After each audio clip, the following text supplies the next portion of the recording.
ala Rasulillohi va ashabi ajmain. Davom etamiz namozning fazilatlari degan temasini o'tamiz. Inshaalloh. Kecha o'tdik. Mana Muhammad Payg'ambar sollallohu alayhi vasallam sahobalarga aytdi. Nishik o'ylaysiz de, agarda sizning eshik tubanda yilga oqsa, shu yilgada siz 5 topqa so'krinsangiz, sizda birinchi pishroq qolami degach, ular aytdilar yo'q deb endi. Shulay 5 vaqt namoz o'qida nishik suv pishroqni tushira, shu aytib namozda butun bizning gunohlarimizni tushira inshaalloh. Bizning gunohlarimizni Alloh taolo kechira. Kimda kim uyinda tahorat olsa degan so'ngdan Alloh taolaning farzlaridan bo'lgan bir farzni o'ta o'shin Allohning yurtlaridan bo'lgan bir masjidga borsa, bir otlagan odamning gunohlarini g'afo etadi, ikkinchisi darajasini ko'tara. Masjidga borganda Alloh taolo har odamga hisob yozadi. Ikkinchisi odam yasasak darajasini ko'taradi degan inshaalloh. Ikkinchi rivoyatda aytadi, bir odamga savob, ikkinchi odamda bizning gunohlarimiz kechiriladi inshaalloh.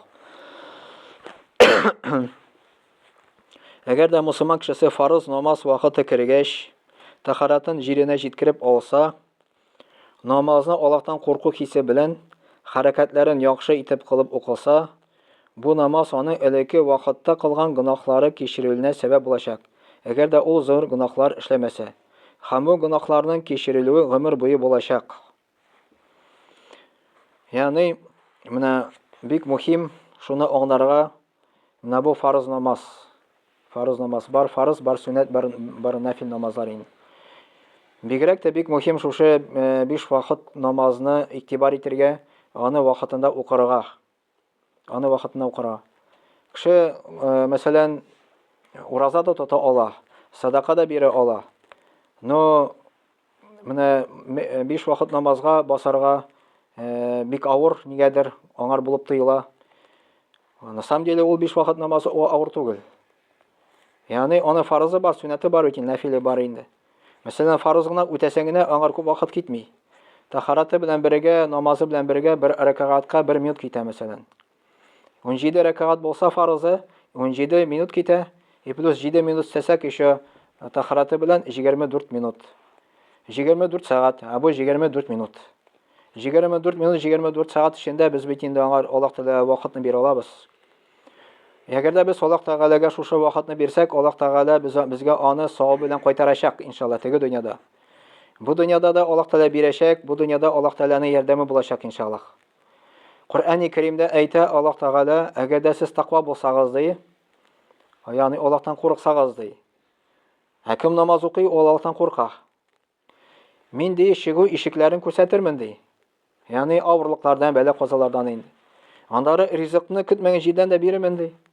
Yani kim 5 vaqt namaz oxuy, Allahdan qorxub yaşay, ana Ramazanda urazada da Allah Taala şiğu işiklərini göstərə belə qazalardan rizqni də kütməgən yerdən biri.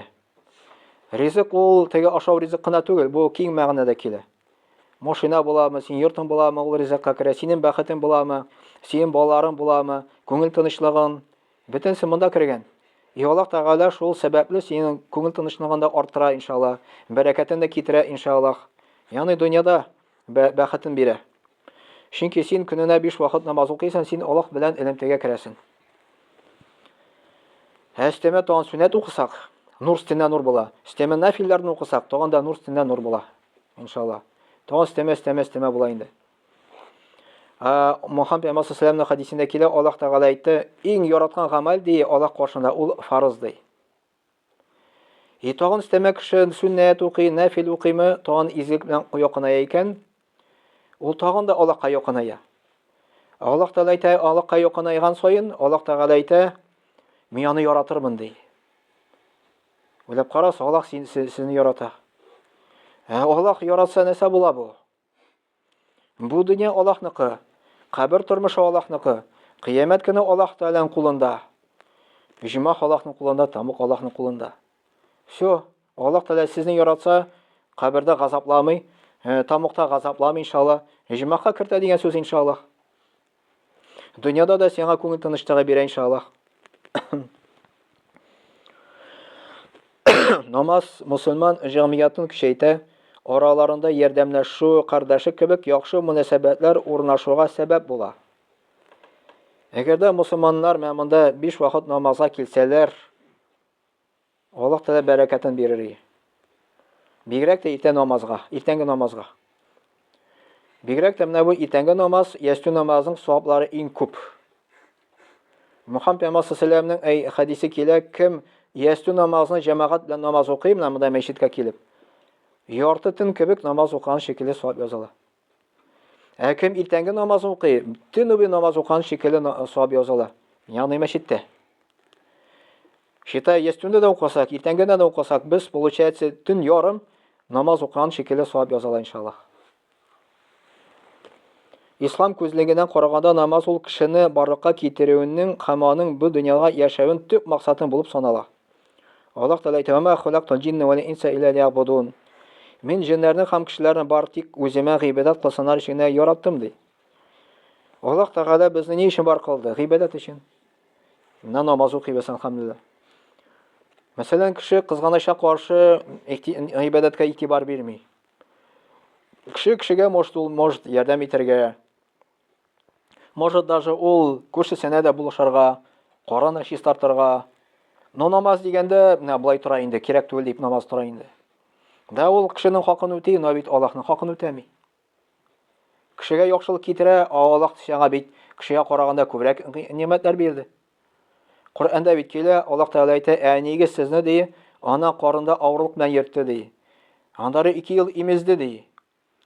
Шуның өчен миңа рәхмәтле булыгыз ди, әти-әнигә рәхмәтле булыгыз ди." Даже без әти-әнине карасак та, хәтта әнине карасак та, әни үзенең баласын 9 ай йөртте. Авырлык белән йөртте ди. Авырлык белән алып кайтты. 2 ел имезде. Андары бала үскәч әти-әнине рәнҗетсә, әти-әни рәнҗи, бу әти-әнигә рәхмәтсез бала санала инде. Аллаһ Тәгалә әти-әнигә караганда күбрәк бирде. Күрә торган күзләр бирде, ишетә торган кулаклар бирде, аяклар бирде. Бүтән нәрсә Аллаһ Тәгалә бирде. Һәм теге дөнья Аллаһныкы, бу дөнья Аллаһныкы.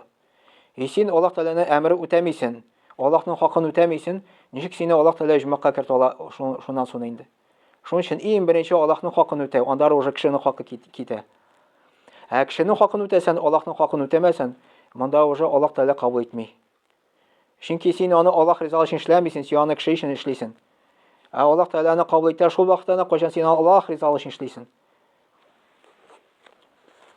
Аллаһ Тәгалә әйтә: "Я айюхал нас убуду раббакум аллади халакакум валладина мин qablikum лагаллакум таттакун."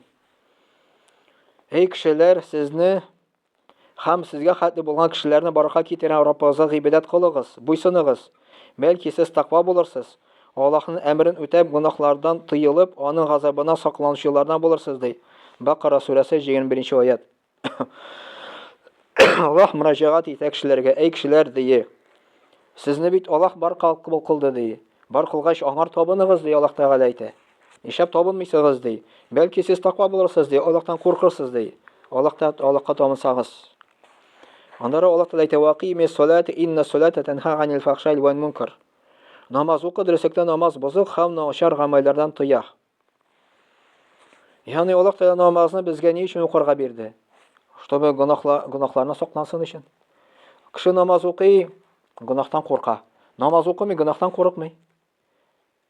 Шуннан да шулай кем намаз укый, ул уже хәмер эчәргә курка, тәмәке тартырга курка, кешенең хакына керергә курка, урларга курка, потому что ул 5 вакыт намаз укый. 5 тапкыр Аллаһ белән сөйләшә. 5 тапкыр Аллаһ белән сөйләшкәч, ничек ул урлый ала? Ничек ул кешенең хакына керә ала? Ничек кешене рәнҗетә ала?